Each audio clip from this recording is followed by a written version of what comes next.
Madame, Monsieur, heureuse de vous retrouver une fois de plus à cette édition du journal Le Vrai sur votre chaîne. Au sommaire de cette édition, nomination et permutation des bourgmestres et leurs adjoints par le numéro 1 de la ville-province de Kinshasa continue de s'aimer la confusion. Vous en saurez davantage tout à l'heure. Sortie du gouvernement Ilunga, l'opinion s'impatiente, les réactions fusent de partout. Moïse Katumbi contre la révision de la Constitution, il a dit au cours de son passage à l'ICASI. Vous suivrez son adresse en grand format à la fin de ce journal. C'est tout pour les titres, Madame, Messieurs. Bienvenue à tous.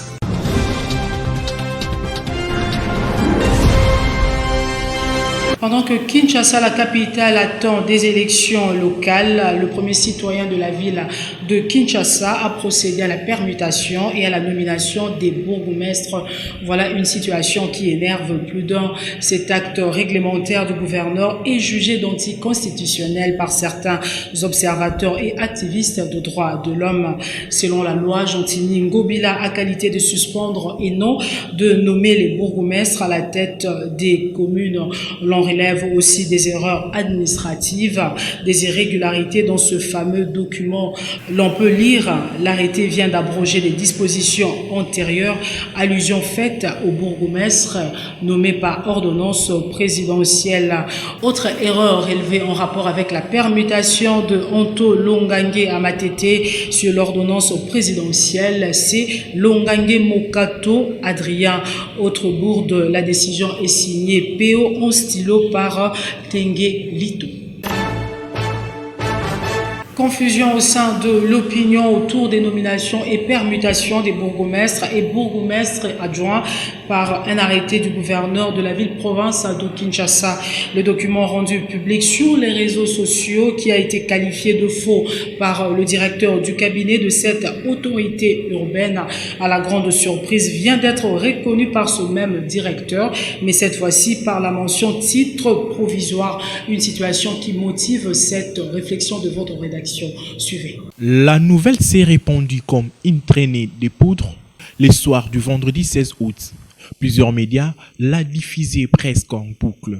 Le gouverneur de Kinshasa vient en effet de prendre un arrêté nommant et permettant de bourgmestres et bourgmestres adjoints. Jontini Ngobila va au-delà de ses prérogatives. On dénonçait certains acteurs politiques et de la société civile. Pour eux, comme une grande majorité des Kinois, cette décision de l'autorité urbaine et de nature à casser l'élan de l'organisation prochaine étant attendue des élections au niveau local et communal. Du côté du gouverneur transféré de Mai-Ndombe vers Kinshasa, silence radio. 3 jours après, son directeur de cabinet rompt le silence. Il assure que cet arrêté est un faux.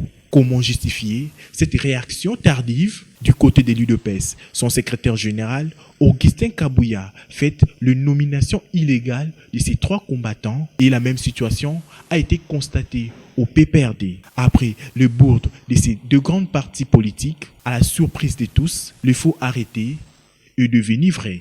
À la différence de l'arrêté précédent, on constate la mention à titre provisoire. Et curieusement, ce sont les mêmes personnes nommées précédemment par l'arrêté déclaré faux par la même autorité, un comportement qui démontre que la moralité n'existe plus au sein de la classe politique congolaise. Même l'UDPS, qui prônait l'état des droits, s'est laissé emporter par l'horreur des Ngobila à cause du partage de gâteaux.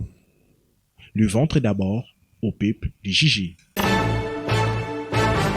De politique en politique, la publication ratée jeudi du gouvernement Ilukamba, comme a été promis par Félix-Antoine Tshisekedi à Luanda, capitale angolaise. La majorité des Congolais s'impatientent. Benoît Yolama, cadre du PPRD, appelle la population à la patience tout en estimant que la coalition FCC cache est en bonne santé. Élément de Justine Luanga et les pièces. Regarde. Toute fin prête pour la mise en place du gouvernement, les CAP pour le changement et le Front commun pour le Congo va travailler pour développer les pays. Lâche Benoît Yolama. La personne qui a qualité de signer l'ordonnance, c'est le président de la République. Mais au niveau de la famille politique, il n'y a pas de problème. Et même s'il y en avait, là où il y a les intelligences, là où il y a les humains, il y a toujours des solutions. Et les solutions seront là puisque le mois de septembre, c'est les mois essentiellement budgétaires. Et donc, s'il n'y a pas de budget, je ne vois pas comment le pays va fonctionner. Et si on ne le fait pas à temps, certainement c'est la coalition qui va en payer. Et nous pensons qu'il faut que cela soit rapidement, le gouvernement soit rapidement publié et connu pour que les choses aillent de l'avant. Mais on ne prendra pas tout le monde. Ça, c'est une réalité qui est universelle. Il y a ceux qui vont pleurer, c'est comme après un examen d'État. L'AFDC ne peut pas prendre le pays en otage. Et on ne pardonnera jamais l'AFDC. Mais si c'est l'AFDC, elle, Bati, qui voudrait intégrer la majorité, je crois que c'est déjà trop tard. Il y a des règles déjà qui sont définies, qui sont impersonnelles dans la chaîne de la majorité présidentielle ou du FCC. Et il y a des règles aussi qui sont impersonnelles dans les relations FCC et cash. Et donc, quelqu'un qui s'est auto-exclu ne peut pas revenir. Tout a été fait. Et le programme que nous allons travailler, c'est un programme commun, FCC et cash. Donc, il n'y a pas un autre programme.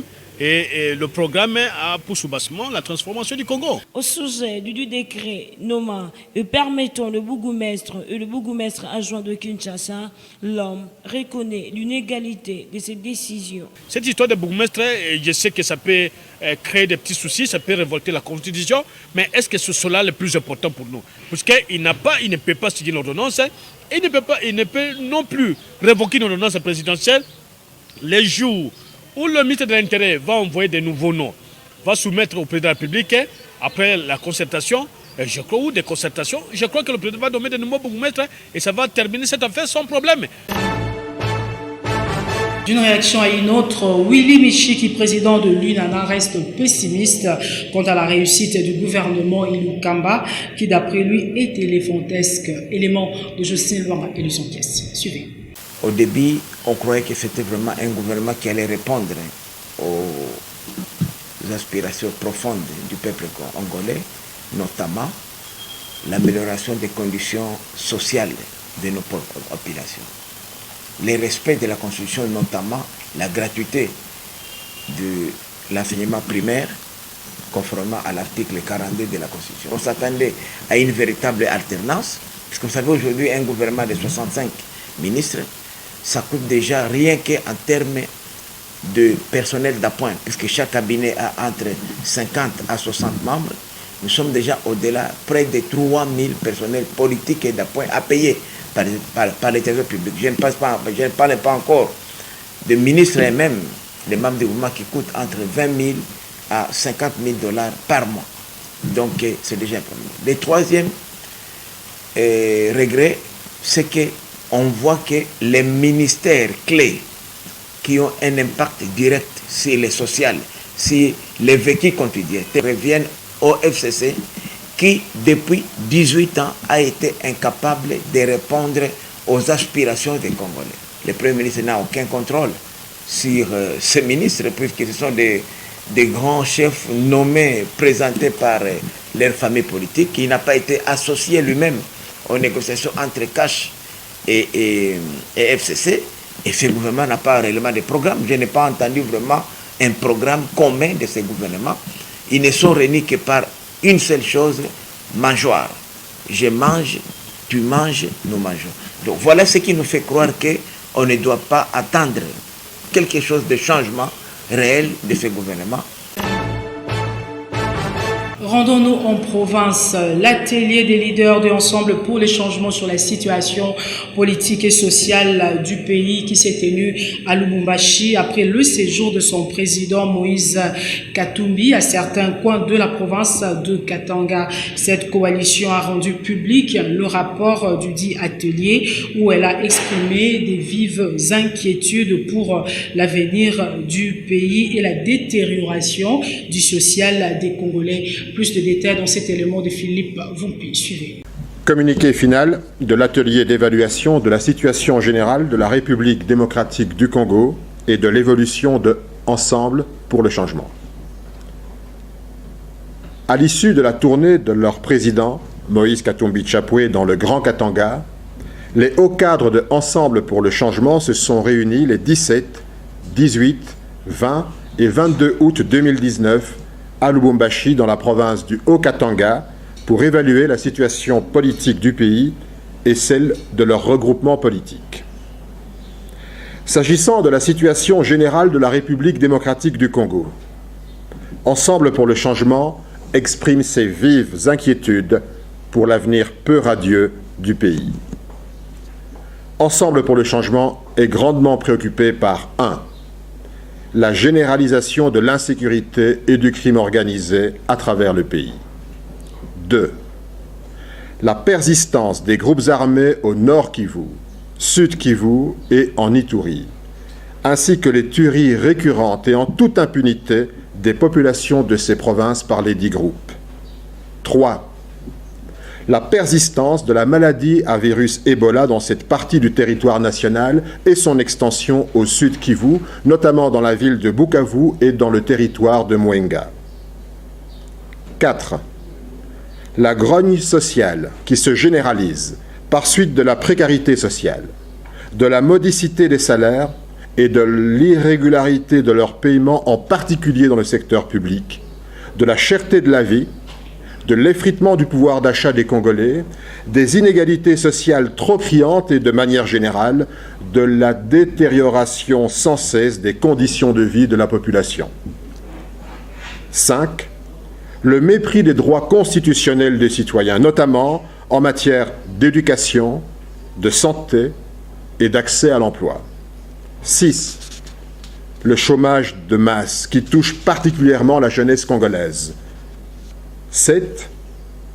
La poursuite du pillage éhonté des ressources naturelles du pays au détriment du plus grand nombre et la destruction massive de l'environnement et de l'écosystème, à l'exemple du pillage du bois et en particulier du bois rouge dans la province du Haut-Katanga.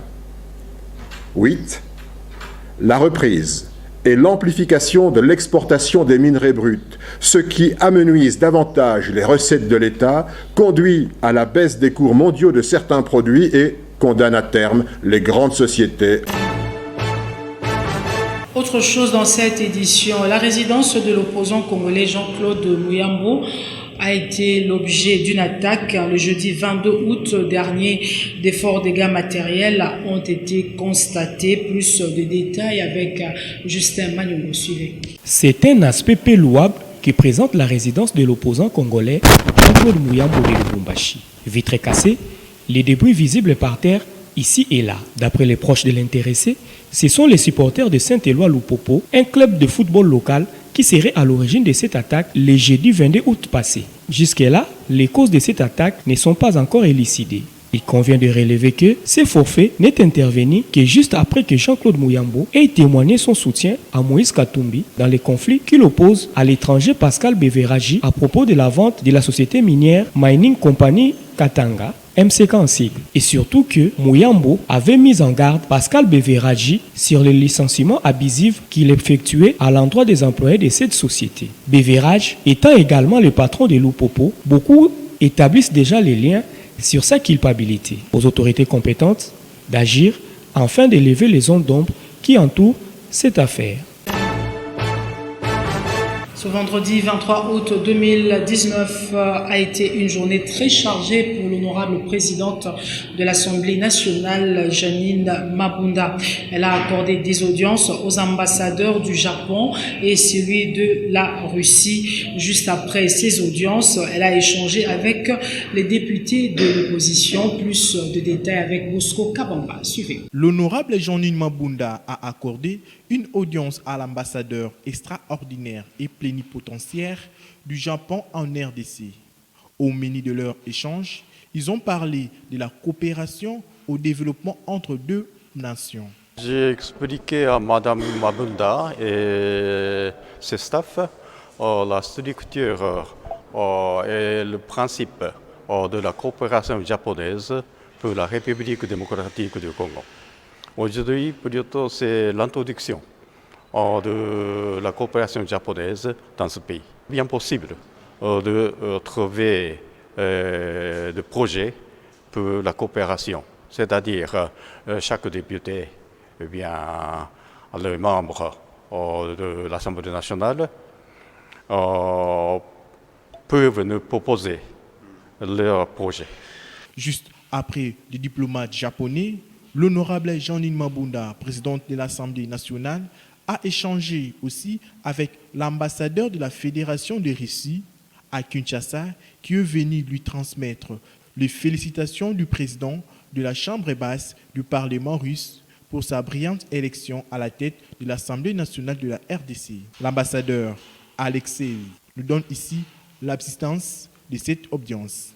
Honorable présidente de l'Assemblée nationale, une lettre de félicitations de la part du président de la Chambre basse de la Fédération de Russie, en félicitant pour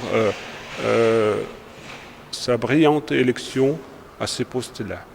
Et deuxièmement, on a discuté plusieurs questions concernant la coopération parlementaire bilatérale entre la Fédération de Russie et la RDC. Dans les après-midi, l'honorable Jeanine Mabunda a également échangé avec le député de l'opposition.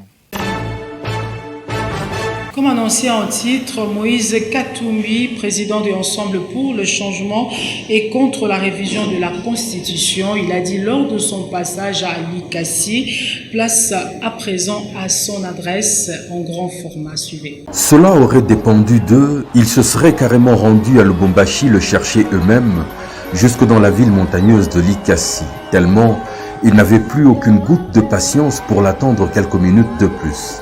3 ans d'absence, c'est beaucoup trop, et les habitants de Likasi l'ont démontré à l'honorable Moïse Katumbi de la plus spectaculaire de manière ce mercredi 21 août 2019. L'annonce de son arrivée faite, ils ont tout abandonné et ont quitté la ville depuis l'aube pour attendre son véhicule à 5 km de l'entrée, l'obligeant à démarrer sa procession là-bas, sans lui laisser aucun autre choix. Il a alors fallu attendre des heures s'écouler pour le voir enfin frapper aux portes de la ville et recevoir un accueil immense. C'est tout Likasi dans sa diversité qui était là, inébranlable, innombrable. Ils ont tenu à ne rien rater et à démontrer à la face du monde qu'ici étaient également les terres de Katumbi, l'enfant du pays. Il est notre fils.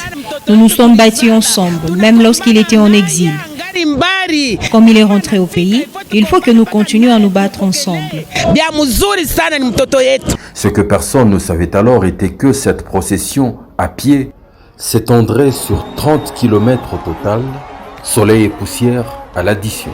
Une démonstration de force au sens pur, une démonstration de force de plus, qui rappelle aux uns et aux autres, qu'en politique confondue, que la donne Katumbi est restée intacte, même après 3 années d'absence sur terrain, qu'elle est même montée en puissance et ne sera jamais une quantité négligeable. Un vrai leader sur ces terres, parmi les siens, partageant le bonheur des retrouvailles. Dans sa grande suite, c'est toute la crème politique d'ensemble pour le changement qui l'accompagne et le soutient. Une belle image de communion et de solidarité. Les défis à venir étant immenses et décisifs.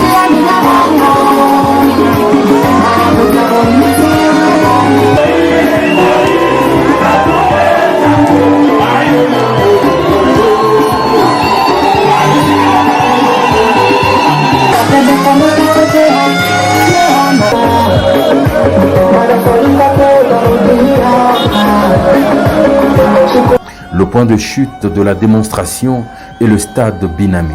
Ici, l'on fouillerait dans son vocabulaire pour décrire ce qui se passe. Simplement disons que c'est surréaliste, puissant. Nous sommes pourtant en pleine semaine, un jour ouvrable, un mercredi. Spontanément, chacune de ces multiples âmes a trouvé une raison pour répondre présent à cet autre jour qui rentre dans les annales.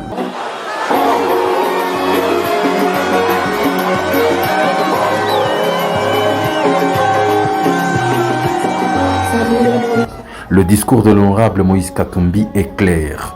Il prêche l'unité nationale, il dénonce la bassesse du tribalisme, il met en garde contre toute velléité de changer la Constitution.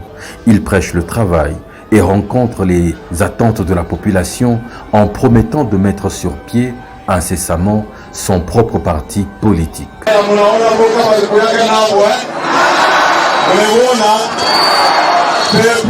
Le peuple est souverain. Applaudissons pour le peuple.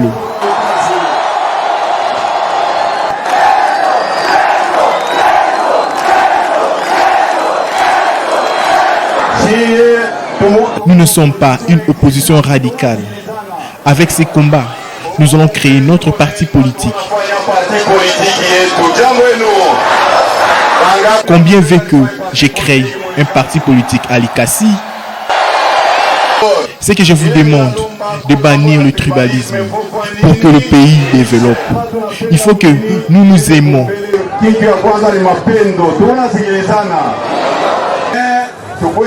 Mais restons très vigilants. Ils ne peuvent pas réviser la Constitution.